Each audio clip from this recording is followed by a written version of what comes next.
Come Autumn by Bernard Pace. A cluster of leaves twirled by my window pane. My eyes fluttered. Then a distant lark broke the silence of chirps. My ears set agog. I woke up. A streak of sunlight stole in through the glass tiles on the roof. A gush of euphoria whispered a secret. Autumn's here, and to stay. I doubted it though. That's because the cat and mice game was always held down on earth. Now the pitch has shifted to the skies above, and the clouds play when the sun goes away. Sometimes, when it gets overcharged with heat, they all play together. Thus, they change the rules of both the game and the weather, giving birth to what the world now huffs and puffs about, the climate change. Such a chronic spectacle of a glow of a minute, and gloom all the while had cast a shadow of sedentary lifestyle indoors. A stroll out in the open would blow the blues away, so I upped the ante and moved on come what may. The cool breeze of what was believed to be autumn had brought the leaves down for a cozy carpet to walk on.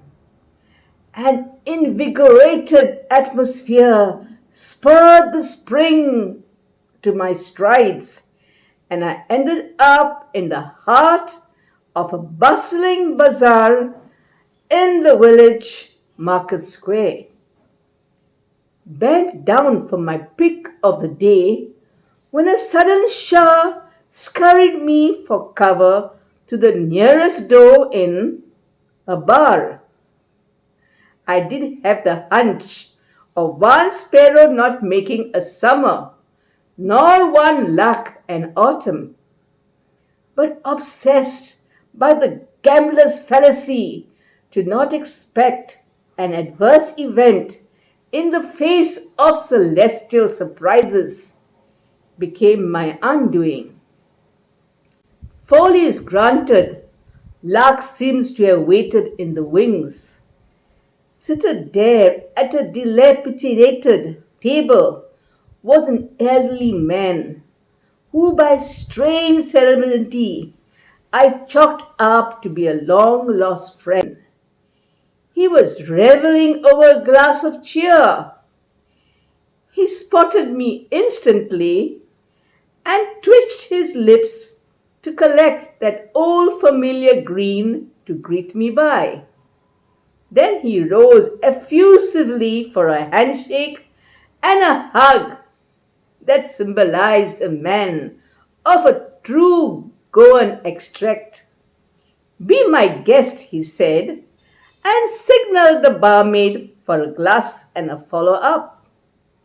The last time we shared a table over a drink, it was McDowell #1, he recollected. Give me the pleasure of a repeat and to celebrate our friendship that's been sitting in history for as long as I can remember. Cheers! 2 rounds of whiskey waxed eloquent about the 1950s when we played as football teammates for our village and volleyball friendlies on opposite sides, but always with a shared spirit of sportsmanship. For a reference, he picked on a particular volleyball incident when he smashed the ball right into my face, while a pretty faced fan of mine looked on in utter disgust. It had happened on a coat in the same market square, we were now indulged in a spill of nostalgia. A third Shah had come to a dead stop when my brain was knocked out by as many rounds of McDowell. It was time to put an end, like all good things must finally come to.